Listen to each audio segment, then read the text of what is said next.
Hello, this is Zachary Chenoweth presenting Lab 4, Task 2, Slam with Noise. So for this task, we have to have our robot perform SLAM, which stands for Simultaneous Localization and Mapping. It's going to start off in some random grid cell facing one of the four cardinal directions. And it's supposed to traverse the maze, localize itself, and then map the internal walls. Now this world does have noise to all the sensors, such as the distance sensors, position sensors, etc. So we have to make sure to take that into account when we're doing this task. Let's go ahead and look at the code. So just like my previous video, we have a localized flag. This is basically just going to tell our robot if it has localized itself or not.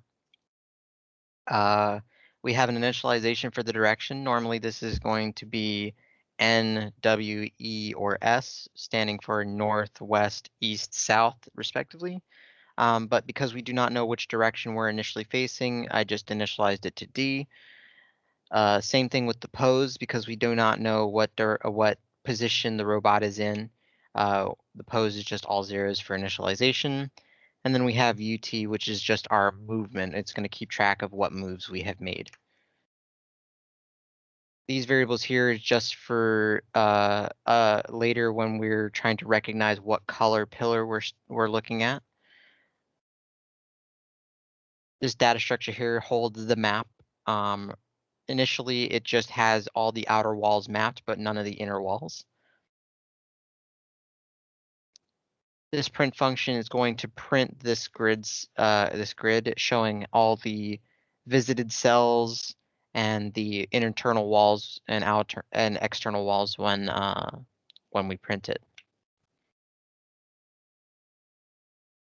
Here we have our get direction. This is going to be for when we are trying to figure out what direction we're facing when we're localizing. Because there is noise in the sensor, we're going to have to take that into account. So what I did was I basically have my program take 10 IMU readings. So it uses the time step. It gets 10 readings. And then we're going to basically take an average. So here, if the robot is facing 180 degrees, because of the IMU, their range of the IMU is from negative 180 to 180, I need to take into account that shift from negative to positive.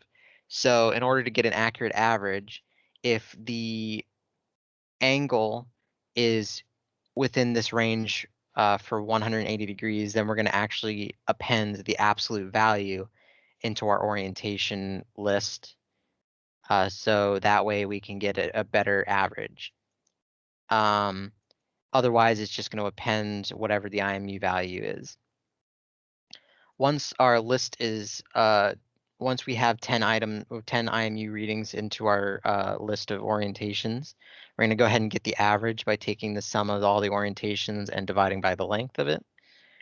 And then we're going to say, okay, if the average is within this range, then we're going to go ahead and set it to west, east, north, and south, respectively.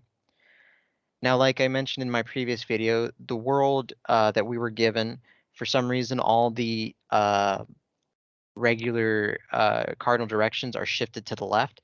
So normally 180 degrees would be north, 90 would be east, 0 would be south, and negative 90 would be west. But all of them were shifted to the left. So 180 is actually west, 90 is north, 0 is east, and negative 90 is south. So that's why I updated the directions here. This check cylinder function works the same way as my previous video. Basically, if this function is called, it's going to have our robot spin in a circle based on time. And I used kinematics formulas to calculate the time it takes to turn 360 degrees at a velocity of 1 radian per second. So that's how I got this number here. And then basically, as it's spinning, we're going to check and see if the camera recognizes an object. If it does recognize an object, we're going to check if the size on that image that the camera is reading is greater than 25, which means that we are right up next to the pillar. If this statement is true, then we're going to go ahead and localize to that pillar. So we're going to check whatever pillar color we're at. We're going to set our flag to 1, and then we're going to update the pose. And then once the spinning is done, then it's going to set the velocity to 0 and break from this function. Here we have our traverse maze function. Basically, this function will make the robot run through the maze if it does not see any pillars. So it'll run through the maze like normal, prioritizing movements based off of the previous motion. So the way that I have it set up is that if the previous motion was a left or right turn, meaning that the robot just turned 90 degrees, either to the left or to the right, then we're going to prioritize a forward motion as long as there's no front wall. If there is a front wall, then we're going to prioritize a left motion. And then if there's a left wall, then we prioritize a right motion. And then if all these statements are not true for some reason, then we're going to just make the robot turn left. If the previous motion wasn't a turn, then we're going to go ahead and prioritize left turns, then forward motion, then right motion, in that order. And then if all these, if there's a wall stopping them for any of these being true, then it's just going to turn left. Here we have the map walls function. This is basically just going to map our walls for us. So as it's moving, it's going to check the distance sensors. Depending on the direction, it's going to check the distance sensor and see which walls it's detecting. And then it's going to update that grid data structure that I showed you earlier, again, based off of whatever direction it's facing. And then once it's done updating it, it's going to return that grid structure. This print info function is just going to print all the necessary information that we're required to have, such as the robot pose, the distance sensor readings, the walls detected based on their absolute orientation, and the grid, the actual grid showing the internal walls as well as visited cells. This function update pose is just going to update the pose of our robot. Basically, we take the distance traveled, and depending on the direction it's facing, it's going to update the X and Y coordinates, as well as the angle. And then if the motion was forward motion, then we're going to go ahead and update the cell number as well, and then return the pose. Here we have our forward function. This is basically what makes the robot move forward. We do this by using the position sensors. We take a starting position sensor value, and then we're going to go ahead and loop through each time, and we're going to take the current position sensor reading and subtract the start position sensor reading to get a distance traveled. If that distance traveled is less than 10 inches, then we're going to want to go ahead and set the wheel's velocity to 6.28 radians per second, which is the max velocity for this robot. And then once the distance traveled is greater than or equal to 10, then we're going to go ahead and stop the robot and break from the loop, and then return the distance traveled.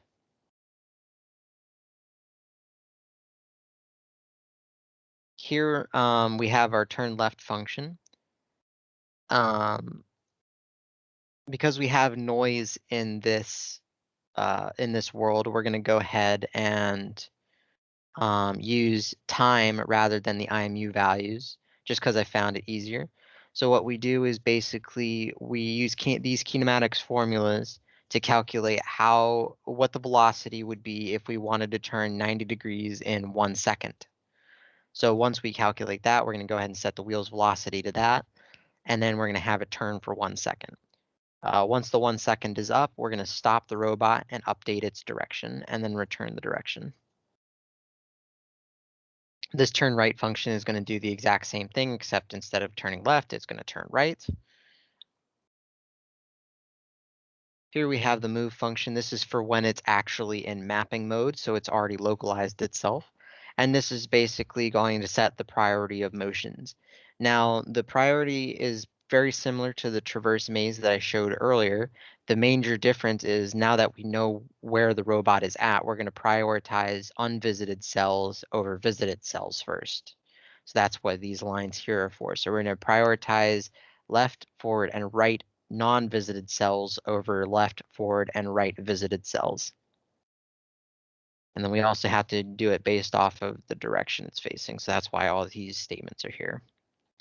And then once it's done moving, it's going to go ahead and update the pose of the robot and then return the direction, the pose, and the motion. This check done function is basically just going to tell us when the robot has visited all the cells so we can tell the robot to stop. Here's the main loop. Similar to my previous video, we're basically going to check if the robot has localized itself yet.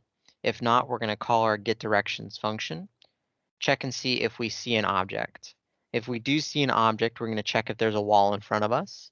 If there is a wall in front, we're going to go ahead and call these functions here. We're going to spin 360 degrees to check if the pillar is next to us. We're going to call this traverse maze function. This is just to turn the robot so it can get a better reading of the direction it's facing, because since we're turning 360 degrees based on time, the angle might be off, so we want to kind of give it some room to move again, and then we're going to get the new direction based off after this turn. The reason I do this is just because when I was testing, I found that this worked better for all the cells rather than just having it turn. So that's why I did it. If there is a wall, or if there is no wall in front of us, then we're just going to go ahead and move forward. After we have moved forward, then we're going to check if there's a wall in front of us in our new location. If there is, then we're going to go ahead and perform those same actions. As I said before earlier, if the robot does not see an object, if it doesn't see one of these pillars, then it's just going to traverse the maze until it does see the object. And then once it finally localizes itself, it's going to go ahead and call these functions to begin mapping. And then once it's done mapping, it's going to go ahead and break from the loop and then ending the program. So that's all the code. So let's go ahead and see it run. So it's going to start in this cell here facing west. So you can see it sees this green pillar, so it's going to go ahead and move forward. Now you'll notice that it does pause slightly for like a second or two. That's because it's giving my getDirection function time to get 10 IMU values. So that's why you see a slight pause. So now it's localized itself, and now it's just going to run through like all the rest of my mapping videos that I've shown. And it's just going to run through, so I'm just going to let it run through. And as you can see, it's updating the pose of the robot as it's moving along. We can see the distance from the walls and the current walls that it's detecting. You can also see that as it's moving along, it's checking off which cells it is visited by marking it with a V. And then it's updating all the internal walls by placing a 1 where there's a wall.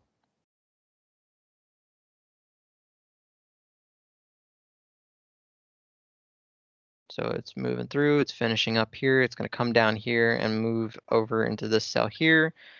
And then once it gets into this cell here, it's going to see that check done becomes 1, so it's going to end the program. So now that it's end, let's go ahead and check and see if it mapped all the walls correctly. So we can see 2 walls here, 1 wall here, 1 wall right here, and then a U shape of walls here, which signifies this. So all the internal walls have been mapped, and thus our program is complete.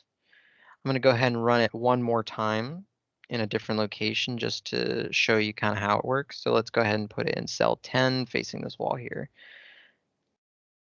So as you can see, it doesn't see anything, so it's going to traverse the maze. It saw this pillar, so it's going to get up to this wall and then spin in a circle to check and see if it's right next to the pillar. And then once it sees that it's not, it's going to go ahead and traverse forward again until it gets and sees this pillar here. And then once it gets into this corner here, it's gonna go ahead and spin again. And then this time it's gonna see that it's right next to this pillar, so it's gonna localize itself to this green pillar. It's gonna turn, and then it localizes itself, so now it's gonna move like normal. I'm just gonna go ahead and speed this part up just because we've seen it before. And as you can see, it finished localizing itself and finished mapping the maze, and all the walls are mapped. So once again, this is Zachary Chenoweth presenting Lab 4 Task 2, Slam with Noise, and I hope you have a good day.